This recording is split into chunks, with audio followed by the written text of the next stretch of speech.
Durbin 10 Minutes English. Welcome, everyone, to today's episode of Pathways to Positivity. I'm your host, Jack, and today we have a very special guest, Julia, who is an expert on the subject of finding happiness in failure. Julia, it's great to have you here. Thanks for having me, Jack. I'm excited to be here and to delve into this topic. So, Julia, failure is a topic that a lot of people find daunting. Can you start by telling us what got you interested in exploring the concept of happiness in failure? Absolutely. My journey with this topic began during a particularly challenging period in my life. I had experienced several setbacks in my career and personal life, and it felt like I was failing at everything. But during that time, I started to notice something interesting. Despite the failures, there were moments of genuine happiness and growth. This led me to explore how these experiences of failure could actually contribute to a deeper sense of happiness. That's fascinating. Many people might think of failure as purely negative. How do you explain that it can contribute to happiness? It's a common misconception that failure is entirely negative. In reality, failure can be a powerful teacher. It forces us to confront our limitations, adapt, and grow. When we fail, we learn resilience, develop a better understanding of our goals, and often gain new perspectives. These lessons, in turn, can lead to greater fulfillment and a more profound sense of happiness. So it's about shifting our mindset to see failure in a different light? Exactly. It's about embracing failure as an integral part of the learning process. When we stop seeing failure as a dead end and start viewing it as a stepping stone, we open ourselves up to new opportunities for growth and happiness. It's a shift from a fixed mindset to a growth mindset. That makes a lot of sense. Can you share a personal experience where you found happiness in failure? Sure, one of the most significant experiences for me was when I started my first business. It was a complete disaster. I had invested all my savings, and within a year, the business went under.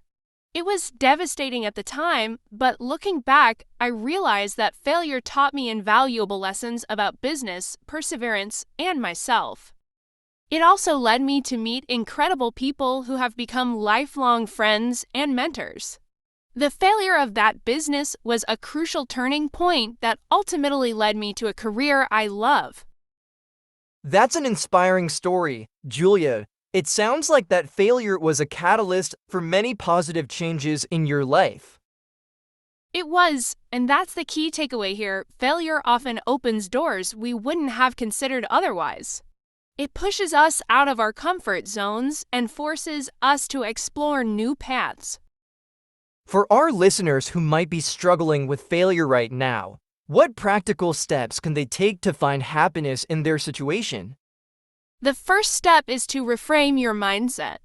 Instead of seeing failure as a reflection of your worth, view it as an opportunity to learn and grow. Next, practice self-compassion. It's easy to be hard on ourselves when we fail, but it's crucial to treat ourselves with kindness. Reflect on what you've learned from the experience and how it can help you in the future. Finally, seek support. Talk to friends, family, or mentors who can offer perspective and encouragement. Those are great tips. How important is it to set realistic expectations when it comes to dealing with failure? It's very important. Unrealistic expectations can set us up for disappointment. By setting achievable goals and understanding that setbacks are a natural part of the process, we can better manage our reactions to failure. It's also important to celebrate small victories along the way, which can boost our morale and keep us motivated. I like that idea of celebrating small victories. It seems like it would make the journey more enjoyable and less daunting. Absolutely, celebrating small wins helps us to stay positive and recognize our progress. It reminds us that even in the face of failure, we're still moving forward. Julia, do you think our society's view on success and failure needs to change to help people find happiness in failure? Definitely, our society often glorifies success and stigmatizes failure, which can make it hard for people to embrace failure as a part of growth. We need to create a culture that values learning and resilience over perfection. By sharing our stories of failure and the lessons we've learned, we can help change the narrative and support each other in our journeys. That's a powerful message. How can we, as individuals, contribute to changing this societal perspective? We can start by being open about our own failures and the lessons we've learned from them. Encouraging a culture of honesty and vulnerability can make it easier for others to do the same. We can also support each other by offering empathy and understanding when someone else experiences failure. By normalizing failure as a part of life, we can help reduce the stigma and create a more supportive environment for everyone. I think that's a wonderful approach. Normalizing failure can definitely help people feel less isolated in their struggles. Speaking of struggles, what are some common misconceptions people have about failure? One common misconception is that failure is the opposite of success. In reality, failure is often a necessary step on the path to success. Another misconception is that failure is a permanent state. People sometimes feel that if they fail, they are doomed to keep failing. But failure is temporary and can be a powerful motivator for change and improvement. Lastly, some believe that failure defines their worth, which is far from the truth. Our worth is not determined by our successes or failures, but by our character and how we handle challenges. That's a great point. It's about seeing failure as a part of the journey, not the end of it.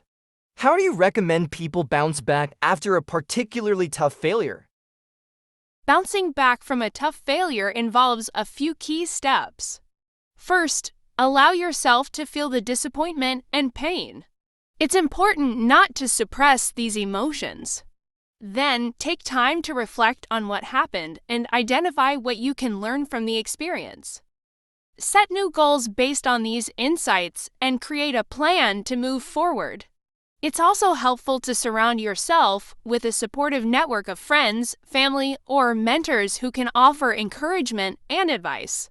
Lastly, practice resilience by staying committed to your goals even when setbacks occur. It sounds like resilience plays a big role in finding happiness in failure. Can you elaborate more on how to build resilience? Resilience is like a muscle that gets stronger with use. To build resilience, start by embracing challenges as opportunities to grow. Develop a positive attitude and focus on what you can control rather than what you can't. Building strong relationships is also crucial, as having a support system can help you through tough times. Additionally, taking care of your physical and mental health by practicing self-care, mindfulness, and stress management techniques can enhance your ability to bounce back from failure. Lastly, maintain a sense of purpose and stay aligned with your core values, as this can provide a strong foundation during difficult times. Those are valuable insights. Julia, you mentioned earlier about being open about our failures. How can we effectively share our failures in a way that's constructive and inspiring to others? Sharing failures constructively starts with honesty and vulnerability. Be open about what happened and how it affected you. Focus on the lessons you learned and how the experience helped you grow. It's also important to share not just the failure, but the steps you took to overcome it and the positive outcomes that resulted. This approach not only humanizes you, but also provides a roadmap for others who might be going through similar experiences. Additionally, encourage dialogue and be willing to listen to other stories, creating a supportive community where failure is seen as a shared experience rather than a solitary one.